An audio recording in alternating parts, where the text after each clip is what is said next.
Smile big.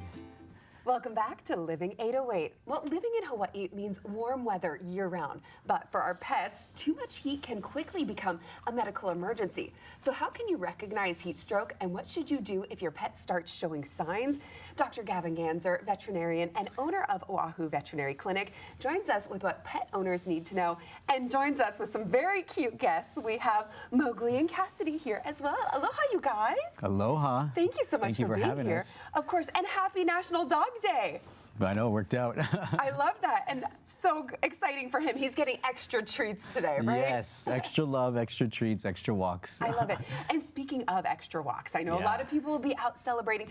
Today, it is warm. It's summertime, and it has just been hot out there. Obviously, heat stroke in pets is a big issue. Yeah. So what are some things that pet owners should be looking out for, especially when it comes to the early signs? Yeah, so main thing is going to be just seeing where it's a hot day.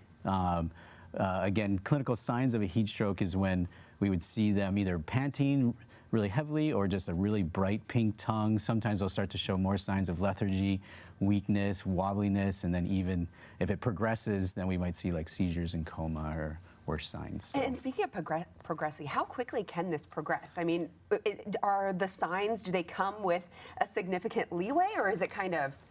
Depending on the situation, it can occur, within 5 to 10 minutes. I mean, our most difficult one is when a client or a pet owner leaves their pet in a car accidentally, or just thinks they can run quickly to do an errand or something, and that warm car can quickly lead to them getting a temperature above 105, and then that quickly escalates. So. And are there, I guess, certain pets that are maybe more prone to it? Yeah, usually, again, we would have either those short-nosed breeds, we call them brachiocephalic, so, potentially bulldogs or Frenchies, or any breeds that have long coats can also be prone to it, and then any obese or overweight pets. And so those are the most common ones. So. Okay, good to know. And we heard Mowgli crying a little bit. He was like, I don't like that. I don't want to have heat stroke. And so, I mean, when these symptoms do come on pretty quickly, what should pet owners be doing right away? How do you prevent it from becoming worse? Yeah, so the first thing you don't want to do is don't delay. Right away we want to act, and so we would just move the pet to a shaded area or a cool AC. And then dogs can't sweat, so we just want to make them sweat, which means just pouring water on them to cool them off. That's going to help bring down the temperature pretty quickly. Then we're going to offer them a little bit of water, and then we're going to try and seek medical help right away. Okay, so. And what does that entail?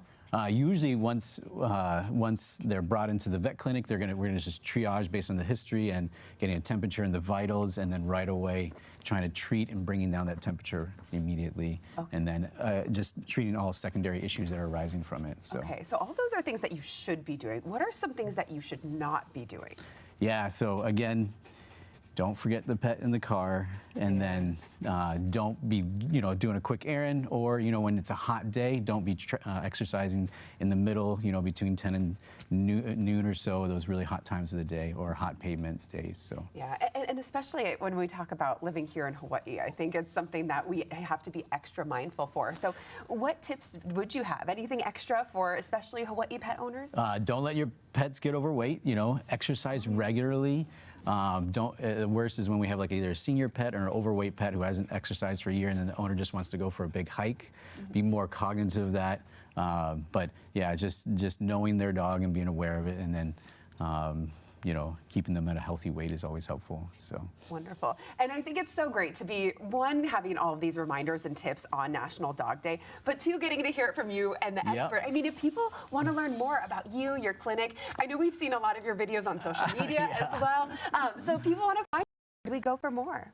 Again, you can always call us, check our website, or see us on the social media. So that's great. Okay, so. And then when it comes to, I mean, again, today they're getting our extra love and attention for the dogs, but when it comes to, I guess, just like regular checkups, are dogs kind of like people? Should we be visiting the vet more often? I mean, what do you recommend? Yeah, usually, again, we're going to have just a regular wellness exams. We'll be recommending twice a year. just for preventative care is the most important. That way we can prevent things before they come up and then continue that good, healthy life that have those recommendations for them as they just slowly age quickly. So. Right. All right, well, Dr. Ganzer, he's full of the knowledge, full of all things when it comes to pets and what you should be doing. So if you're interested, if you need to bring in your pet and especially celebrate National Dog Day, of course, we'll have his website on our website at kh12.com. Thank you so much, Mowgli and Cassidy, for being here too. And of course, thanks so much, Doc. Appreciate all of that. Nope, so happy to serve. Happy National Dog Day. Yep, and we get to enjoy Yes, you our do. precious treasures. So. Oh, so sweet. And so can we. And speaking of, we'll continue to celebrate National Dog Day with our viewer question later on in the show. But